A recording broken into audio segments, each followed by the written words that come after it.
안녕하세요, 스탯입니다.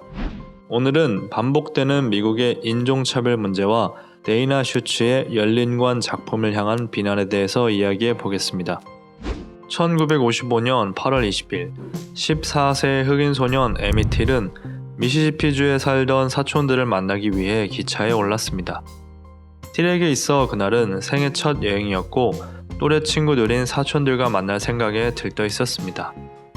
4일이 지난 24일, 틸은 사촌들과 어울려 브라이언트 식료품점에 들러 풍선껌 한 통을 샀습니다. 그리고 8일 뒤, 틸은 인근 강가에서 싸늘한 시신으로 발견됐습니다. 발견 당시 틸의 얼굴은 끔찍하리만큼 뭉개져 있었고 몸 곳곳에 총상이 남아 있었습니다.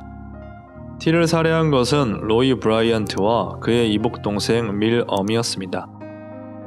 이들은 틸이 방문했던 식료품점 주인입니다.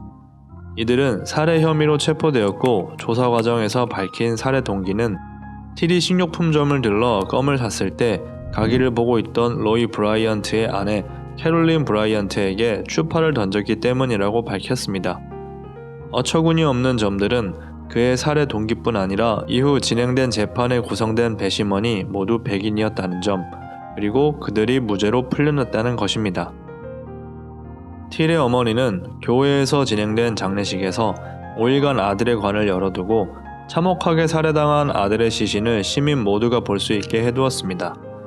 틸의 어머니는 아들을 잃은 좌절 속에서도 인종차별로 인해 일어난 이 참혹한 살인사건의 진상을 세상이 알아야 한다며 틸의 시신을 모두에게 공개했습니다. 그리고 약 10만 명의 시민이 틸의 시신을 보았고 애도를 표했습니다. 이 사건은 흑백을 분리하는 인종차별 대항 운동을 촉발했고 50년 뒤인 2004년에 해당 사건을 재수사했지만 사건 당사자였던 로이 브라이언트와 밀 엄은 이미 편안하게 세상을 떠난 후였습니다. 단지 로이 브라이언트의 아내가 사건 조사 당시 거짓 진술을 한 것을 인정했을 뿐 이렇다 할 처벌이 이루어지진 않았습니다. 에미틸 사건은 이후 여러 권의 책과 다큐멘터리로 제작되면서 세계 사람들의 기억 속에 각인되었습니다.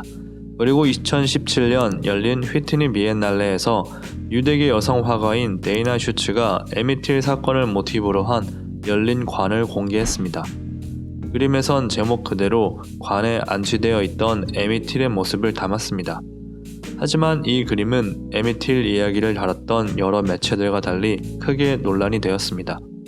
백인 여성 화가가 인종차별을 당했던 틸의 이야기를 그저 구경거리로 전락시켰다는 비판이 일어나면서 논란이 시작된 것입니다. 전시 개막 당일 예술가 파커 브라이트는 스펙터클이 되는 흑인의 죽음이라는 문구가 새겨진 티셔츠를 입고 해당 그림 앞에 서서 페이스북 라이브 영상을 생중계하며 그림을 비판하는 시위를 벌였습니다. 일부에선 흑인 사건으로 이득을 보는 백인 여성이라며 비난이 이어졌고 전시에서 그림을 철수시키는 것뿐 아니라 파괴해야 한다는 주장까지 나왔습니다. 데이나 슈츠는 이후 성명을 통해 미국에서 흑인이 되는 것이 어떤 것인진 모르지만 엄마가 되는 것이 어떤 것인지는 알고 있다라며 어머니로서 자식을 잃은 것에 대한 고통에서 비롯된 작품임을 시사하며 비판에 반박했습니다. 이후 그림은 전시에서 철수되었고 큐레이터인 미아 록스는 우리는 이것이 민감한 작업이라는 것을 알고 있었고 틸의 끔찍한 살인사건은 인종을 불문하고 우리 모두가 맞서야 할 일이라며 사람들의 분노를 어느 정도 가라앉히려 노력했습니다. 이후 슈츠는 해당 작품은 판매되지 않을 것이며 틸의 사건을 돈벌이로 만들지 않을 것이라고 밝혔습니다. 그녀는 자신이 이 그림을 그려서는 안 되는 많은 이유들이 있었겠지만 예술은 언제나 사람들의 연대와 공감을 위한 수단이 될 수 있기 때문에 작품 제작을 고수했다고 전했습니다. 지금까지 미국의 인종차별 문제와 데이나 슈츠의 열린 관을 향한 비난에 대해 알아보았습니다. 오늘 내용이 유익하셨다면 좋아요와 구독 부탁드리겠습니다. 다음 컨텐츠는 더욱 재밌는 내용으로 찾아뵙겠습니다.